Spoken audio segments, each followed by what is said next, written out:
Come, Holy Spirit, fill the hearts of your faithful and kindle in us the fire of your love.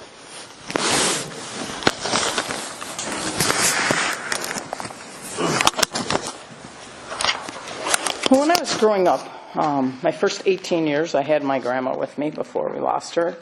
And she would tell me stories of what life had been like for her.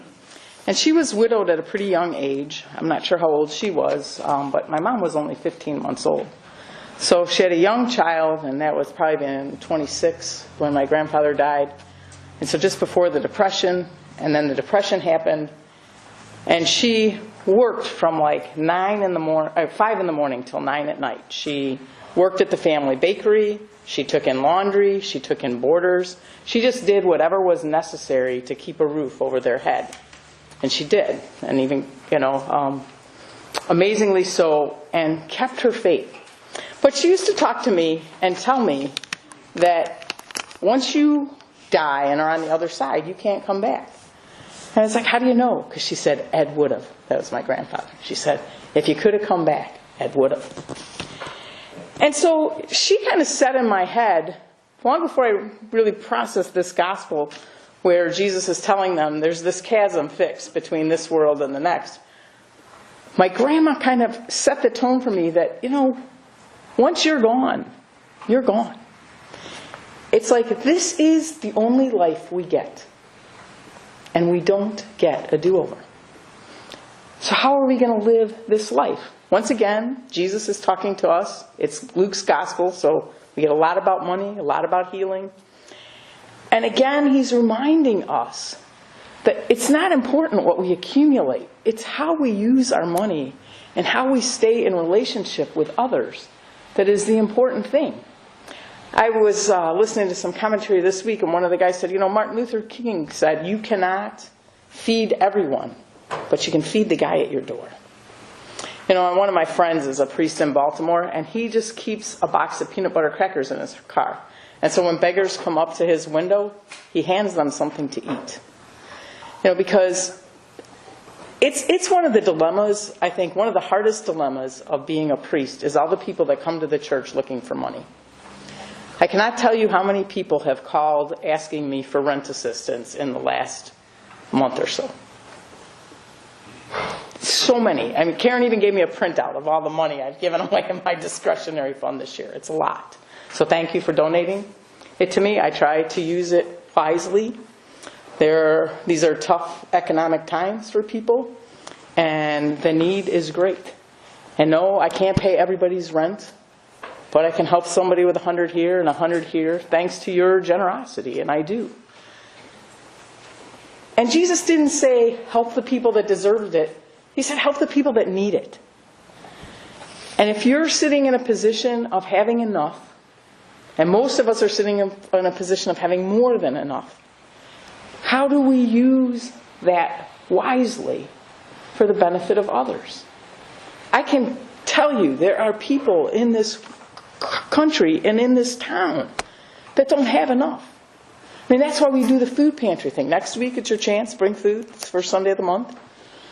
And I texted Heather, who's still over at the Crisis Center, because somebody told me that someone at the Crisis Center had told them to call me. And I said, do you do that? And she had given me a name. And she said, no, we don't have somebody that works that name. She says, we might generally tell people they could check around with the churches, but she says, we have had a lot of requests right now, too. These are just economically difficult times for a lot of people.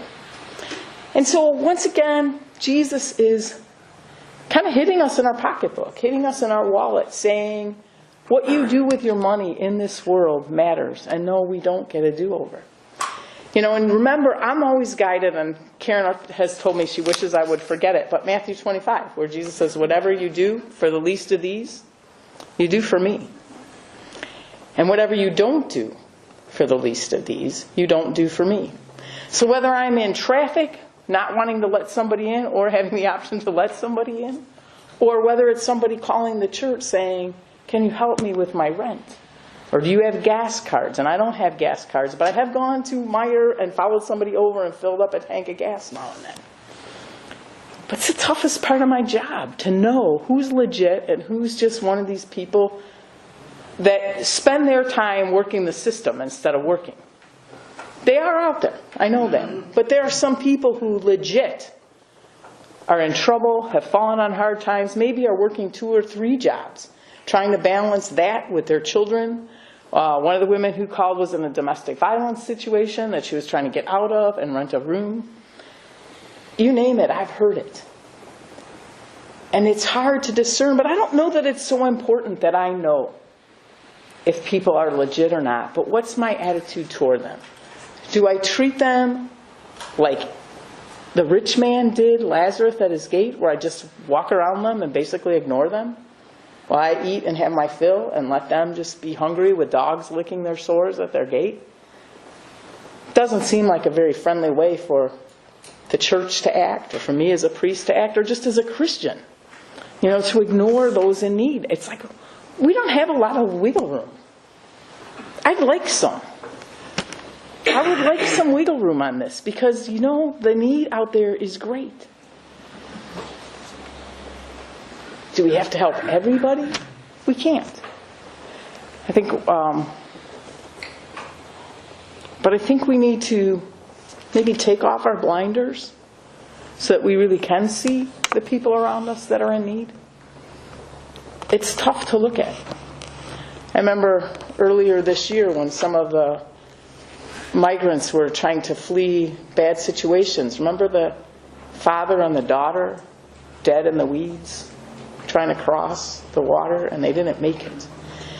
And one of my commentaries actually was reading an article that named them. I'm not sure where it was.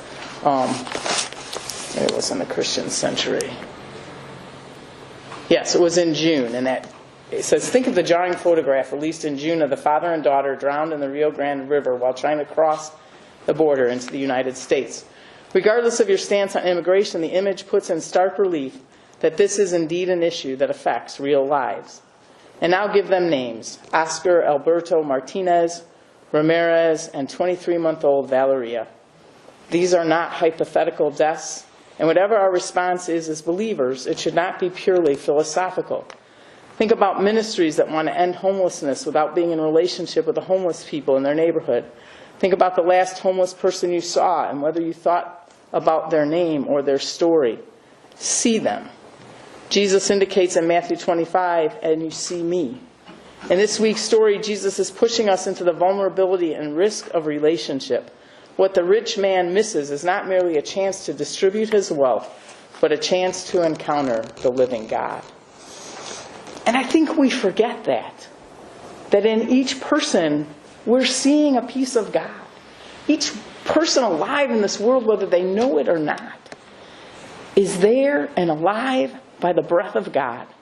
In Acts it says, in him we live and move and have our being.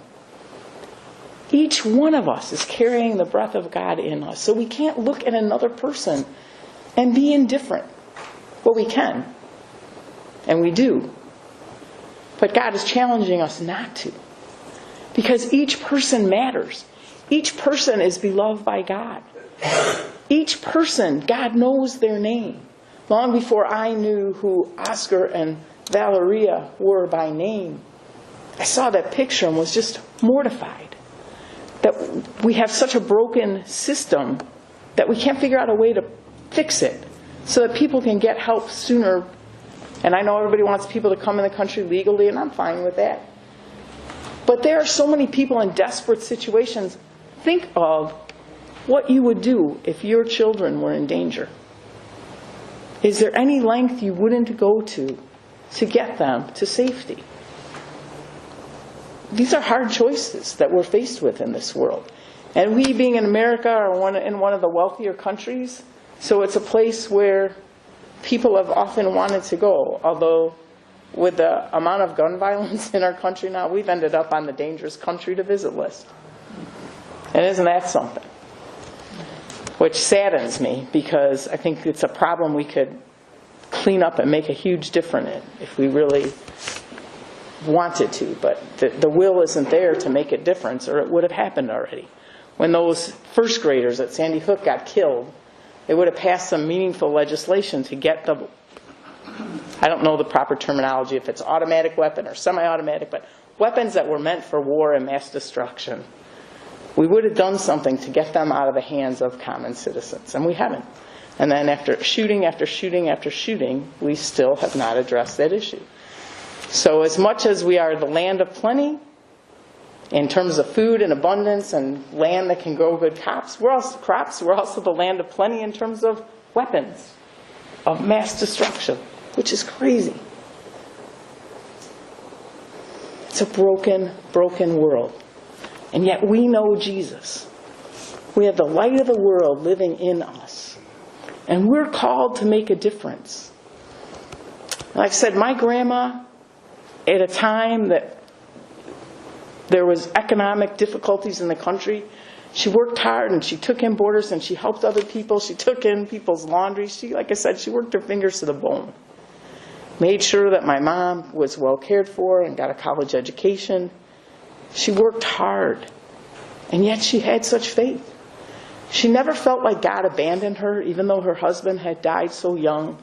She still had faith, and she used to always say, I will live as long as the good Lord lets me. And she had terrible arthritis and osteoporosis, and so her life had a lot of pain in it and heartbreak. And yet she still enjoyed my mom and her grandkids and the relationship that she had with God. And really, that's what we're here for our relationships with God and with one another. And sometimes some of the richest relationships we have might be with a person that was once a stranger. You know, I think when I walked into seminary my first day, I didn't know anybody.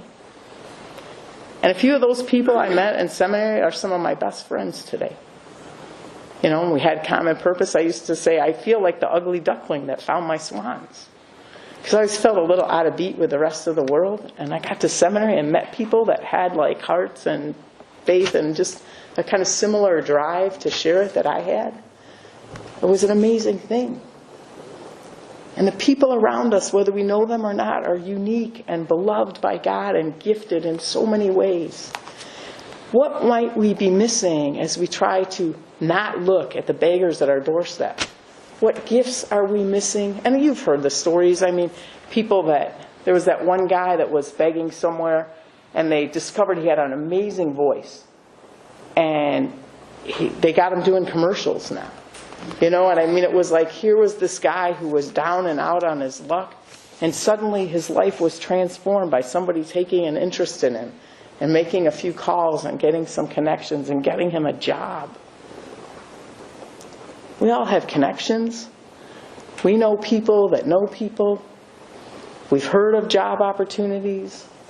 We have resources for food and other things, and I'm grateful that we do the food drive every month and take it over to the crisis center, because from what I heard, they've got as many people asking for help over there as I do over here. And probably more because they're a crisis center, so people probably start there and then branch out to the churches. The needs are great. But so are our resources. And if you look at it and think, oh, this is too much, I can't possibly make a dent. You can. Like my friend Christopher, when he hands out a pack of peanut butter crackers, he doesn't change that person's world completely, but he puts a little food in an empty belly. You know, each one of us can do something. We just have to figure out what it is that we're going to do. Like I said, it's the only life we get. We don't get a do-over. We don't. Are we going to live our life in a way that matters, that makes a difference? Because that's what we're called to do. At this table, we come to be fed, not just for ourselves. It's like in Eucharistic prayer, we say we come to this table not for solace only, but for strength, and not for pardon only, but for renewal. We get fed at this table so we can go out into the world and make a difference, and then we come back and get fed again. And again, and again, and again. It's a reciprocal thing. We come for God to feed us so that we in turn can go out and feed the world that needs it. Both literally, sometimes with food, and in all the other ways. There are people that are hurting and lonely and sad. And we can make a difference. Who is the person that needs you to see them? May we all leave here with eyes and hearts open to those around us. Amen.